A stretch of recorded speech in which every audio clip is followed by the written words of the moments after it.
Hello. So when you go to a bowling alley, you believe that all bowling balls are created equal, and the fact is that they're not. When people go to the bowling alley for the first time, they go to the lane, and there's bowling balls from 6 to 16 pounds out spread out everywhere. They pick their bowling ball that they like, and they go to the lane.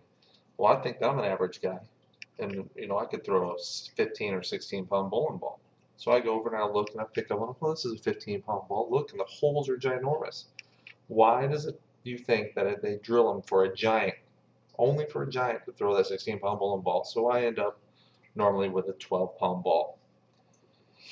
So people grab their ball, they go to the lanes, they get up there, they run, they throw it as hard as they can, as they can, straight at the head pin, and then thinking anytime that they hit a head pin, they're going to get a strike.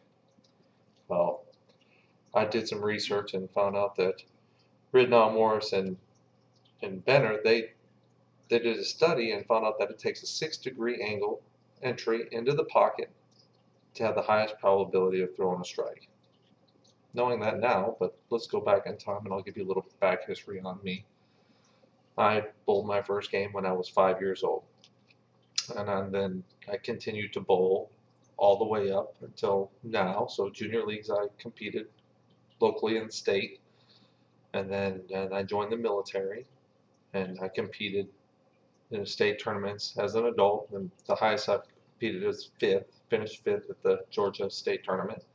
And then this year, what I'm going to try to do is become a professional bowler. Try 2 tournaments this summer. It's a little history on me.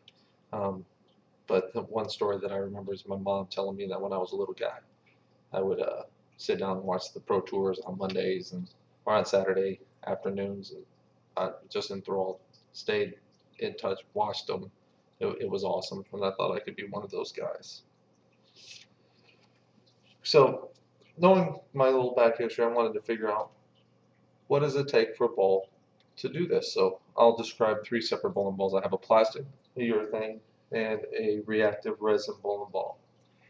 This ball here was created in the 1950s. It's a plastic polyester bowling ball. It doesn't have a lot of hook to it. The surface is real slippery. It picks up oil, stays on the surface. It doesn't do much with it.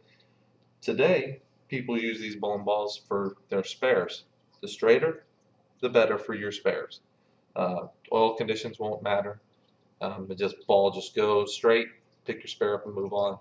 If you were to shoot 9 spare throughout an entire game with no strikes, you would shoot 189, and that's a pretty good score. In the 1980s, they came out with a urethane bowling ball.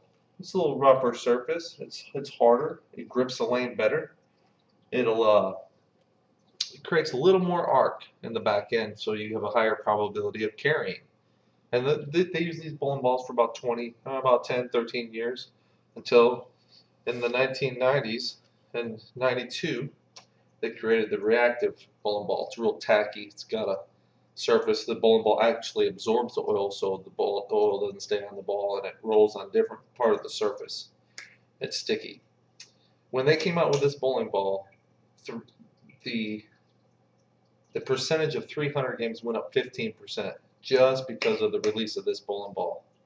So give you a little bit about plastic, urethane, and the reactive resin ball and how they can help you in your game and get it to hook. So this is the straighter, the medium hook, and the really hook ball to create angle into the pocket. And I'm going to talk to you how to create angle in the pocket with the way you throw the ball. There's people out there that throw it pretty straight. They don't get a lot on the ball. And then there's a medium curve guys, and then they got the really big cranking guys. But imagine, most people think that you have to spin the bowling ball to get it to curve. So spinning, turning over on top of the ball. Do you remember when you were a kid, you got a top? I received a top, and you take it and you spin it on the lane. It just sits and it spins in one spot. It doesn't. And sometimes it'll go to the left. Sometimes it'll go to the right. You really don't know where it's going to go. Well, that's not how you really want to turn a bowling ball. Imagine tires on your car. When you turn left, they aim left, and then your car goes in that direction. If you turn right, it turns right, and it goes in that direction. So lift and the angle of the way you turn the ball is how you get the ball to hook into the lane. So to do that, you have to have the good hand position at the bottom of your swing and your follow through. Imagine at the bottom of your swing, I'm going to step back a little bit, that your hand is like carrying a suitcase. It's down to the side.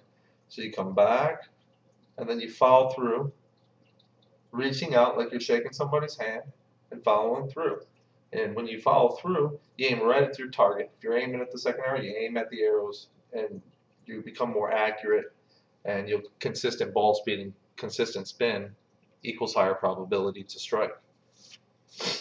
Most people go down to the lanes, pick up a ball, step on the approach, run up there, throw it, and have no idea why the ball goes to the left one time or goes to the right. Well, they have dots that they put down on the approach. And then if you look out onto the lanes, there's dots there. And then just a little bit further down the lane, there's arrows. There's some, when I teach people this, and they wonder why I say arrows. Well, imagine if I was to have you stand 60 feet away from me, and you had a baseball, and I said, hey, why don't you hit me in the nose from that baseball? That'd be pretty hard, right? But what if you stood 10 feet from me, and I handed you the baseball? The probability of you hitting me in the nose goes way up. So use the targets and the arrows on the lanes to increase your probability of throwing the ball in the right spot. If you were to stand on the middle dot, throw over the second arrow from the right, and you miss the head pin of the pocket to the right, the next time you step on the approach, you move to the right a little bit, 2 to 3 boards, and hit the same spot. If it goes to the left, you move to the left and hit the same spot. And those are the ways that you can adjust to get the ball to hit the pocket and to increase your chances. So I talked to you about the most important thing is create an angle of the pocket. And the best angle of the pocket is 6 degrees. You have the plastic, the urethane, and the reactive resin bowling ball. Each one of them does different things. Now you know how to curve the ball by using the right technique. You have hand position, and you have targets on the lane for you to aim for. You can use those.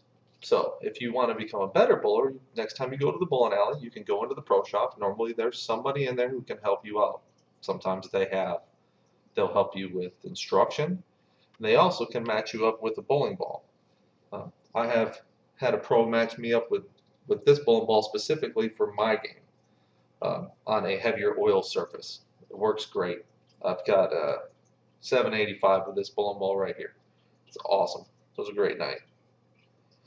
So after you have talked to the pro and he matches you up with your specific bowling ball, and you go out there and you bring your family and friends out to bowl, and you have a pretty good chance of being the high score that day, and maybe even having your high score of all time.